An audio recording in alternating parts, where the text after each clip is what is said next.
Hai, selamat malam. Assalamualaikum warahmatullahi wabarakatuh. Bertemu lagi dengan saya Anggreni Landegawa di MTP Mari Torang Podcast. Dan pada malam hari ini kita kedatangan narasumber yang sangat menarik, di mana narasumber ini adalah peserta Latsar CPNS Kabupaten Morowali Utara Angkatan 26. Dan pada malam hari ini kita akan membahas dan diberikan edukasi terkait dengan wawasan kebangsaan dalam kesatuan dan persatuan bangsa. Dan pada saat ini sebelum kita mendengarkan narasumber-narasumber kita, ada pepatah yang mengatakan tak kenal maka tak sayang. Maka untuk itu, saya persilakan secara berturut-turut kepada Bapak Don Andrea Pandelaki, Pak Efraim Tandubua, dan Pak Roynol Besi untuk memperkenalkan diri. Kepada Bapak kami persilahkan. Terima kasih. Selamat malam Ibu Ani dan teman-teman sekalian. Selamat malam. Perkenalkan, nama saya Don Andrea Pandelaki. Saat ini saya bertugas di Dinas Perikanan Daerah Kabupaten Morowali Utara. Dalam kesempatan ini saya dipercaya menjadi ketua di kelompok kecil ini. Mungkin hanya itu saja yang ingin saya perkenalkan. Saya lanjut kepada Bapak Efraim. Ya, Silakan, Pak. terima kasih atas kesempatan yang diberikan dari Pak Don. Izinkan saya perkenalkan diri secara singkat. Nama saya Efraim Tandibua, asal instansi dari BKPSD Morowali Utara. Ya, mungkin ini saja perkenalan singkat saya. Saya lempar ke teman saya di sebelah, ada Pak Roynal. Silakan, Pak. Ya, selamat malam. Terima kasih Pak Efraim. Selamat malam, salam sehat selalu. Terima kasih untuk hostnya pada malam hari ini, Ibu Ani, yang dari bagian hukum Sekretariat Daerah, dengan dua narasumber, yaitu Bapak Don dari Dinas Perikanan dan Bapak Efraim dari BPSDM Kabupaten Morowali Utara. Silakan Ibu Ani untuk melanjutkan. Oke, terima kasih. Sebelum kita masuk ke materi, mungkin banyak Ibu teman-teman Ani. nih. Iya, terima kasih. Sebelum kita lanjut ke narasumber masing-masing, mungkin banyak teman-teman yang bertanya-tanya, apa sih wawasan kebangsaan itu, atau manfaat apa yang kita dapatkan setelah mempelajari terkait dengan wawasan kebangsaan. Nah, untuk lebih rincinya lagi, mari kita dengarkan bersama edukasi dari Bapak Don Andrea Pandelaki. Kepada Bapak, disilahkan. Terima kasih Ibu Ani. Wawasan kebangsaan yang bersumber dari 4 konsensus dasar berintikan Pancasila, Undang-Undang Dasar Negara Republik Indonesia tahun 1945, Negara Kesatuan Republik Indonesia, dan Bhinneka Tunggal Ika, untuk mengingatkan kesadaran, semangat, dan tekad komitmen yang kuat sebagai bangsa Indonesia dalam mewujudkan tujuan nasional, sebagaimana termaktub dalam alinea keempat pembukaan Undang-Undang Dasar Negara Republik Indonesia tahun 1945. Wawasan kebangsaan adalah cara pandang bangsa Indonesia dalam rangka mengelola kehidupan berbangsa dan bernegara yang dilandasi oleh jati diri bangsa atau nation character dan kesadaran terhadap sistem nasional system yang bersumber dari Pancasila, Undang-Undang Dasar Negara Republik Indonesia tahun 1945, Negara Kesatuan Republik Indonesia, dan Bhinneka Tunggal Ika, guna memecahkan berbagai persoalan yang dihadapi bangsa dan negara demi mencapai masyarakat yang aman, adil, makmur, dan sejahtera.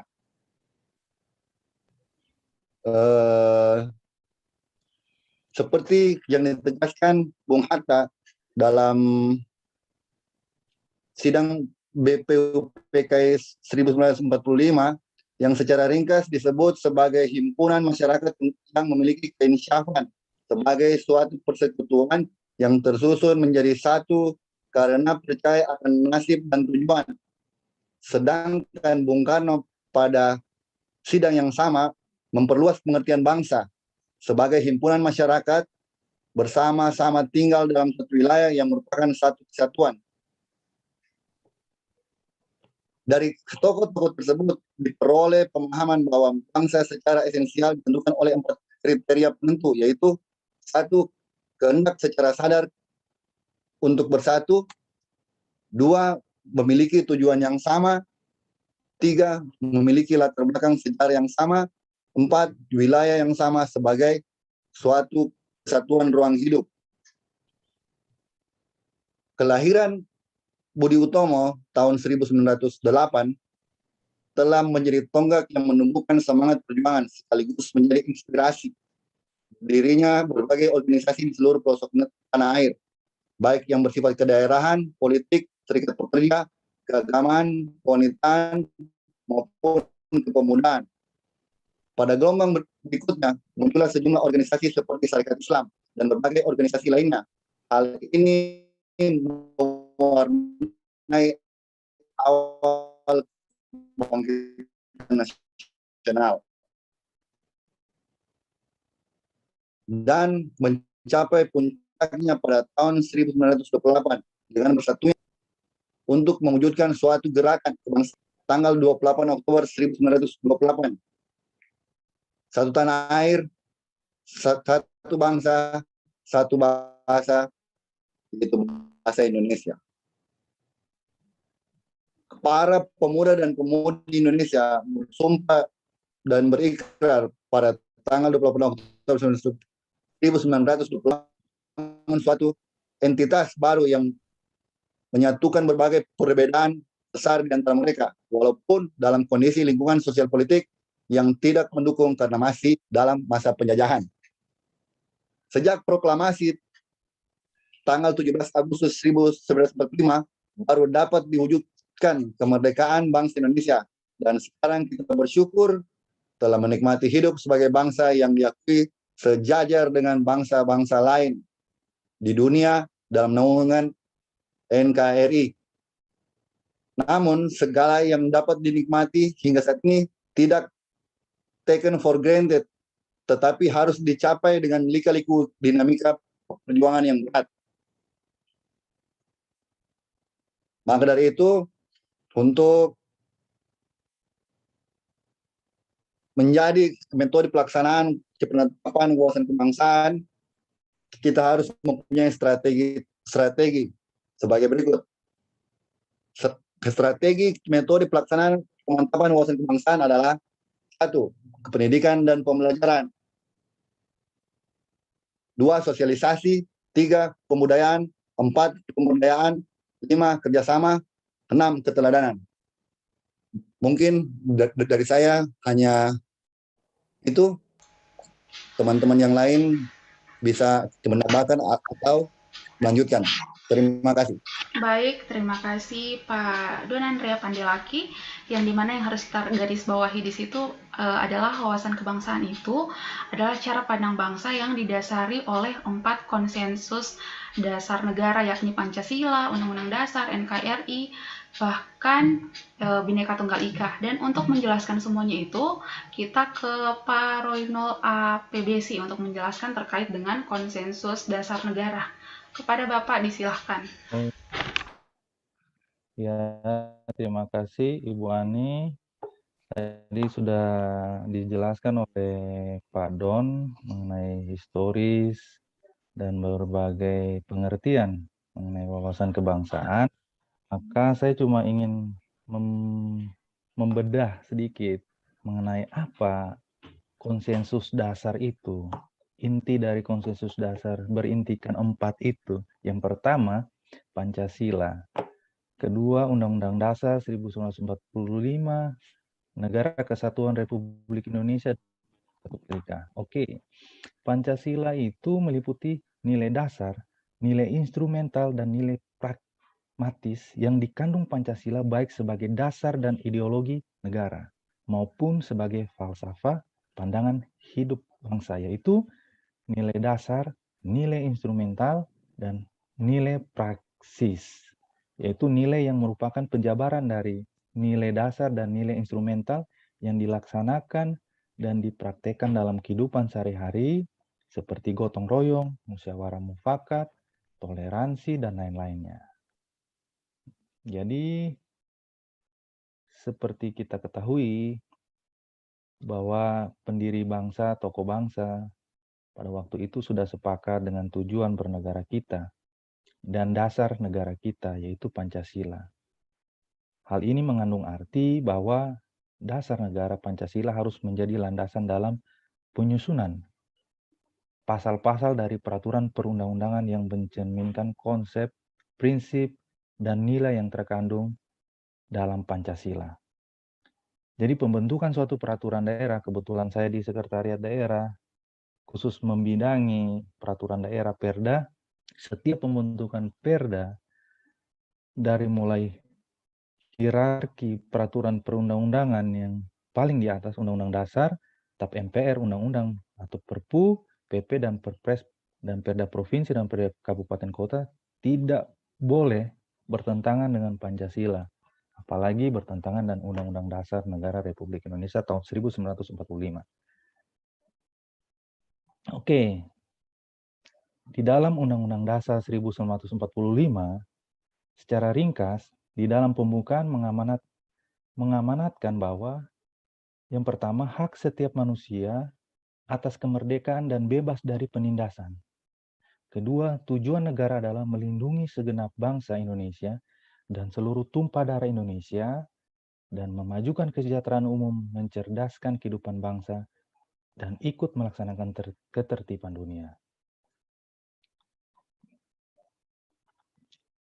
Oleh sebab itu, saya lanjut. Kita masuk ke Bhinneka Tunggal Ika. Jadi konsep Bhinneka Tunggal Ika mengandung 3 unsur. Yang pertama ada keanekaragaman atau kemajemukan. Yang kedua, keanekaragaman atau kemajemukan merupakan kenyataan yang tidak dapat ditolak alamiah. Yang ketiga, terintegrasi dalam satu negara bangsa Indonesia. Jadi keanekaragaman atau kemajemukan yang dimaksud adalah segala macam isi wilayah negara bangsa Indonesia, yaitu suku bangsa, bahasa, adat istiadat, kepentingan, dan lain-lain, lebih bernuansa non-fisik daripada fisik. Oleh karena itu, kita sebagai bangsa yang besar, sudah 76 tahun kita merdeka, harus menumbuh kembangkan wawasan kebangsaan, jangan sampai terjadi disintegrasi bangsa yang dapat memecah belah persatuan. Jadi, saya menyarankan kita semangat untuk mewujudkan cita-cita bangsa yang merupakan sikap dan tekad kebangsaan yang dilandasi oleh tekad persatuan dan kesatuan untuk mewujudkan cita-cita bersama. Saya kutip pernyataan dari Bung Tomo, kobarkanlah kembali keberanian, kerelaan berkorban dan kebersihan hati demi masa depan bangsa yang lebih baik.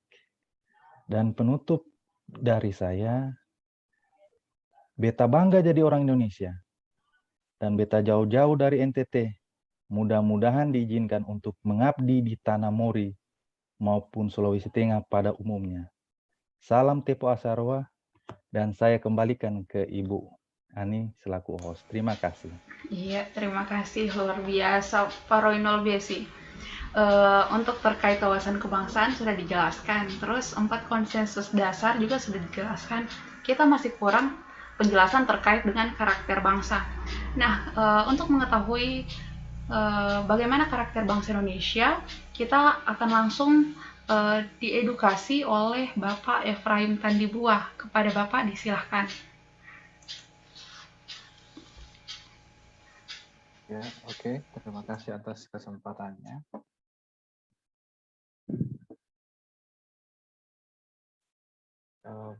Yang saya akan bahas di sini adalah mengenai karakter bangsa.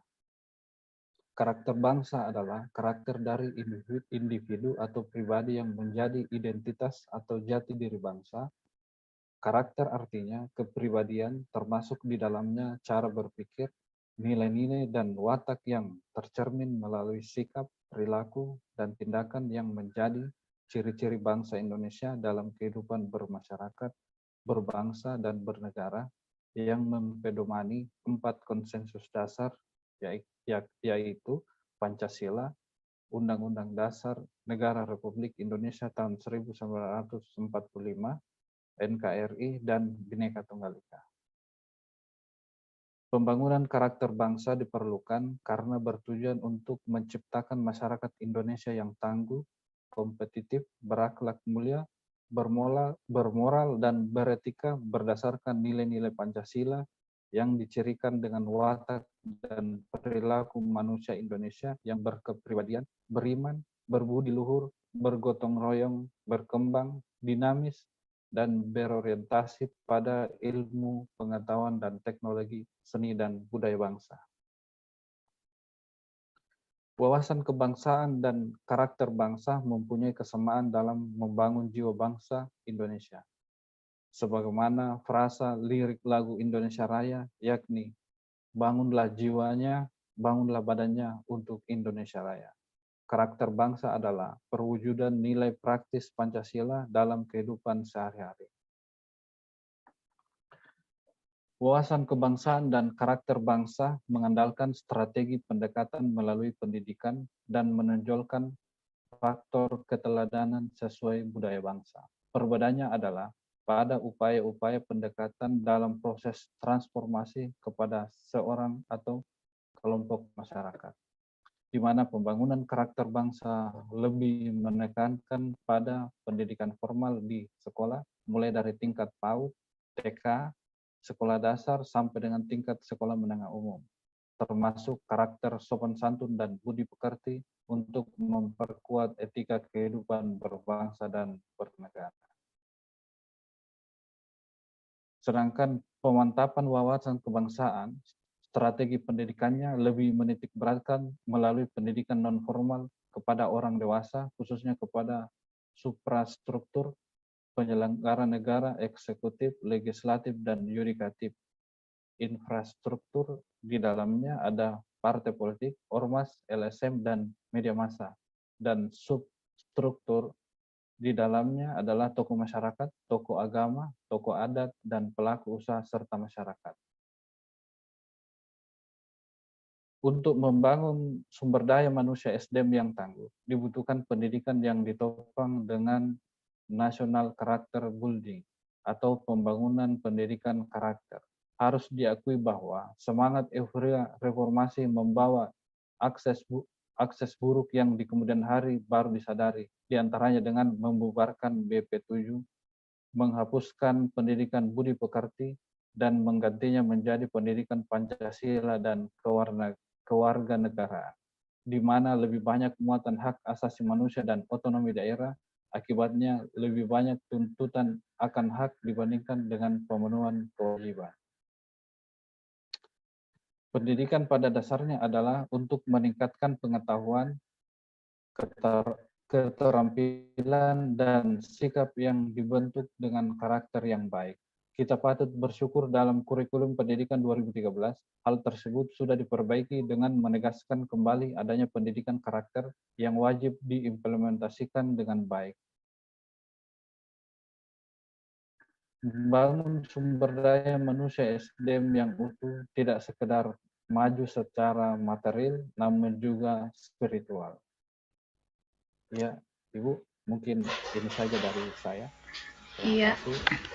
Terima kasih untuk ketiga narasumber kita yang telah berbagi ilmu terkait dengan wawasan kebangsaan dalam kesatuan dan persatuan bangsa. Nah, di antara ketiga materi ini masih ada yang perlu saya tambahkan agar lebih komplit lagi terkait dengan bela negara. Nah, mungkin ada yang bertanya apa bela negara itu? Bela negara itu adalah sikap kita sebagai warga negara atau tindakan kita sebagai warga negara karena dijiwai akan kecintaan kita kepada negara yang berlandaskan Pancasila dan Undang-Undang Dasar untuk menjamin kelangsungan hidup bangsa. Dan mengapa negara harus kita bela? Itu kalau lebih simpelnya lagi kita berpikir, kita ibaratkan negara itu sebagai makhluk hidup yang dimana lahir, berkembang, dan bisa mati. Begitu juga negara. Negara itu bisa ada, bisa berkembang, dan bisa bubar itu dari masyarakat di dalamnya. Untuk itu, supaya negara bisa tetap hidup, kita harus membela dan melindungi negara negara dan bangsa kita.